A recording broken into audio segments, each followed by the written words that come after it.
2,500 years have passed, yet one name is still remembered as a symbol of power, ambition, and conquest: Alexander the Great, a conqueror who changed the map of the world in his short lifetime. At the age of 20, after taking the throne, within just a few years, Alexander had conquered lands stretching from Greece to Egypt, Persia, and India. In an era when communication was slow, maps were incomplete, and travel could take months or even years, Alexander built the largest empire the world had seen. He blended Greek philosophy, Persian administration, and Eastern traditions into something the world had never witnessed before. But how did Alexander achieve all this? Was he truly great?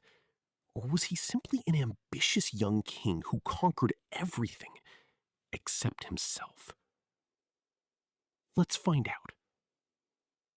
Early life of Alexander. Alexander was born in 356 BC in Pella, the capital of ancient Macedonia. His father was Philip II, king of Macedon, and his mother was Olympias, one of Philip's 7 wives. As a prince, Alexander received every privilege expected of a king's son. According to Plutarch in the Life of Alexander, private tutors were appointed for his education.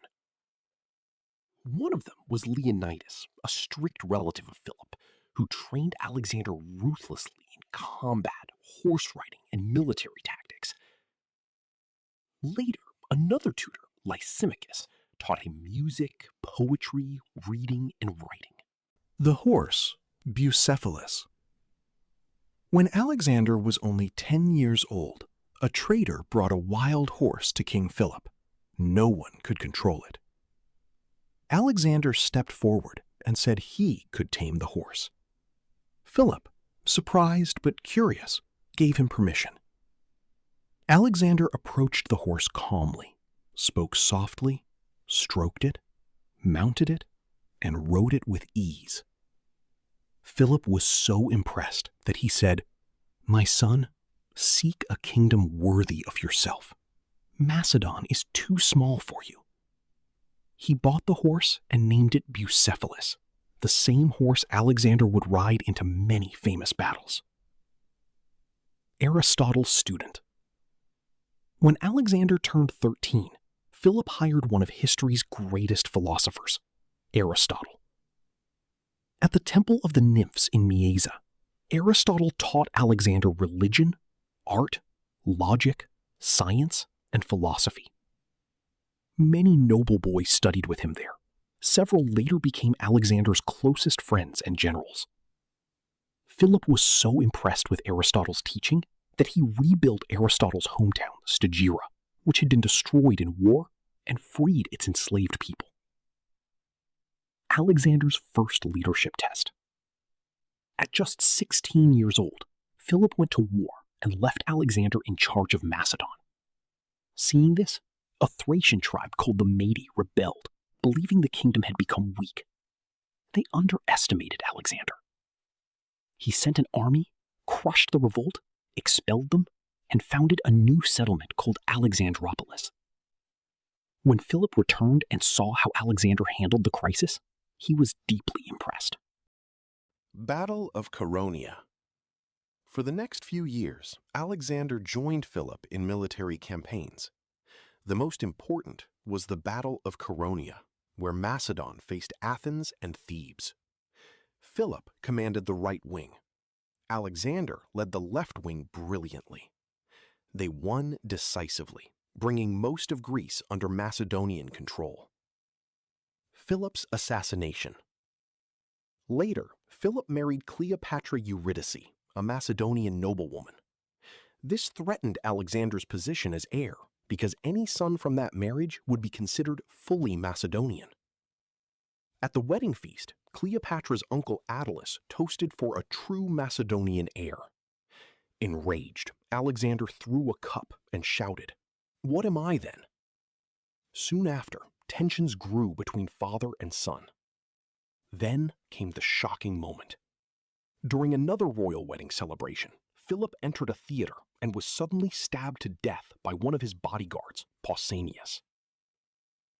Alexander becomes king. At just 20 years old, Alexander was declared king.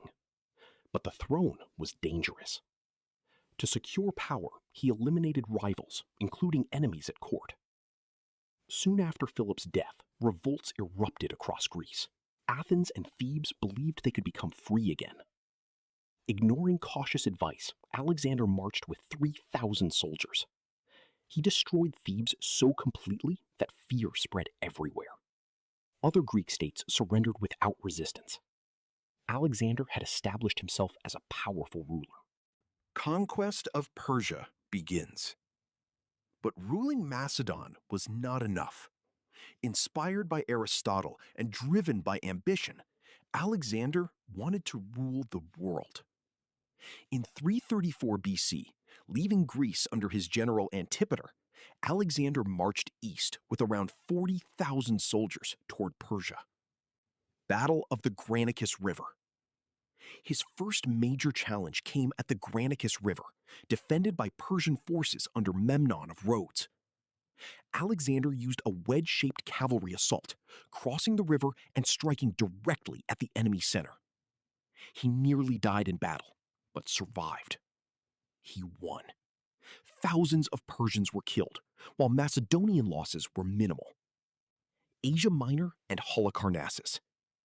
He then captured Sardis, liberated Ionian Greek cities, and marched to Halicarnassus, a heavily fortified Persian naval base. After a siege of nearly 2 months, the Persians set fire to the city and fled by sea. Alexander restored Queen Ada of Caria to power, and she adopted him as her son. Gordian knot. At Gordium, Alexander was shown a famous knot tied to a chariot. Legend said whoever untied it would rule Asia. Alexander drew his sword and sliced through it in one stroke. Battle of Issus. Next came Darius III, king of Persia. At the Battle of Issus, Alexander faced a much larger army. Despite being outnumbered, his tactics and courage won the day. Darius fled, abandoning his family and treasures. Tyre and Egypt. Alexander then marched south. The island city of Tyre resisted for 7 months. He built a stone causeway through the sea, stormed the city, and massacred thousands. Afterward, he entered Egypt, where he was welcomed as a liberator and declared son of a god. There, he founded Alexandria, destined to become one of the greatest cities in history. Battle of Gaugamela. In 331 BC, Alexander faced Darius again at Gaugamela. Darius had chariots, elephants, and perhaps hundreds of thousands of troops. Alexander's disciplined army shattered the Persian lines. Darius fled once more. This victory effectively ended the Persian Empire. Into India. Alexander continued eastward, founding cities and chasing remaining enemies. In 327 BC, he entered India. Some kingdoms surrendered. Others were destroyed. His greatest Indian challenge came from King Porus at the Battle of the Hydaspes River. Alexander won, but he was so impressed by Porus's bravery that he restored him as ruler under Macedonian authority. The army refuses to go further. Alexander wanted to march deeper into India, but his exhausted soldiers refused.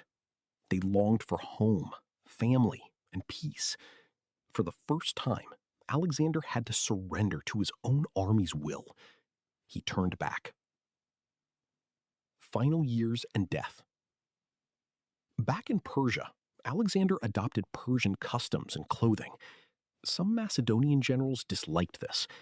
He punished corrupt officials and arranged mass marriages between Macedonian officers and Persian noblewomen. Then in 323 BC, while in Babylon, Alexander planned new conquests, including Arabia. But after heavy drinking at a banquet, he developed a fever. For 12 days, his condition worsened. At just 32 years old, Alexander the Great died. Some sources suggest poisoning, but the true cause remains uncertain. Legacy. His death shocked the ancient world. The largest empire on Earth suddenly had no clear ruler. Alexander was buried in Alexandria, though the exact location of his tomb remains one of history's greatest mysteries. For centuries, emperors and kings visited his grave to honor him. Even Roman Emperor Augustus is said to have viewed his body. Final question. Was Alexander truly great? Or was he a brilliant conqueror who won the world but lost himself? That answer is still debated today.